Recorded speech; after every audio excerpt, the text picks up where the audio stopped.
So that kind of brings us to the conclusion of this course. And would love feedback from you, especially around forward-facing trauma therapy.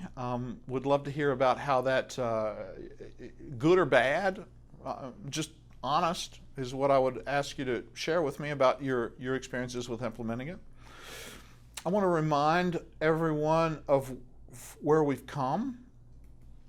And what we've done is that we have traveled through the empowerment and resilience structure of going from meeting our client to discharge, and developed competencies along the way, of developed competency for being able to manage early treatment, the assessment, how to do that assessment, how to build positive expectancy, hope, and how to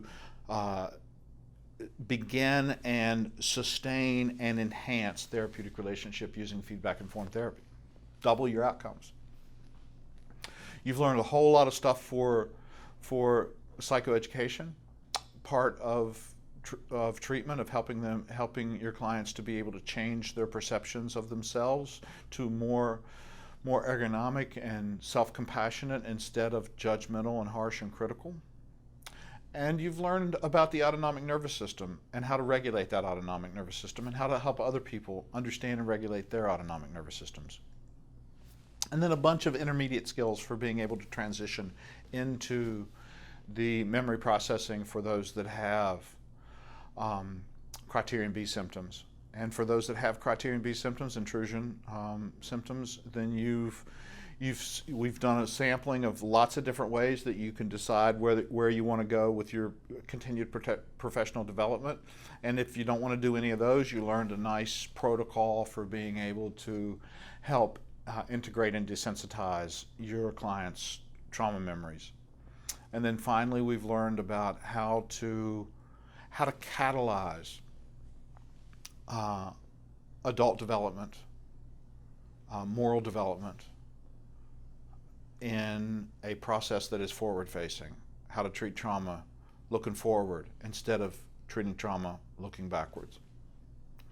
And we've done that through the intentional utilization of 4 active ingredients: therapeutic relationship, relaxation, narrative exposure, and psychoeducation and cognitive restructuring.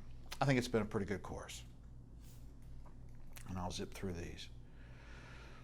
And what my hope has been is that as you have sat through this course, that this quote's taken on a little bit deeper and richer meaning. Between stimulus and response, there's a space. In that space is our power to choose our response. And in that response lies our growth and our freedom. I'd like to remind every one of you watching this that if there's ever any way that I or we at Arizona Trauma can serve you in the performance of your mission of being of service to people who are suffering or traumatized, it would be our privilege to do so. This is my contact information, which is also in your manual, which is also on the website. You are welcome to utilize that at any time if I can be of service to you. It has been a joy and privilege to bring this information to you. Thank you very much for your engagement and your participation. See you next time.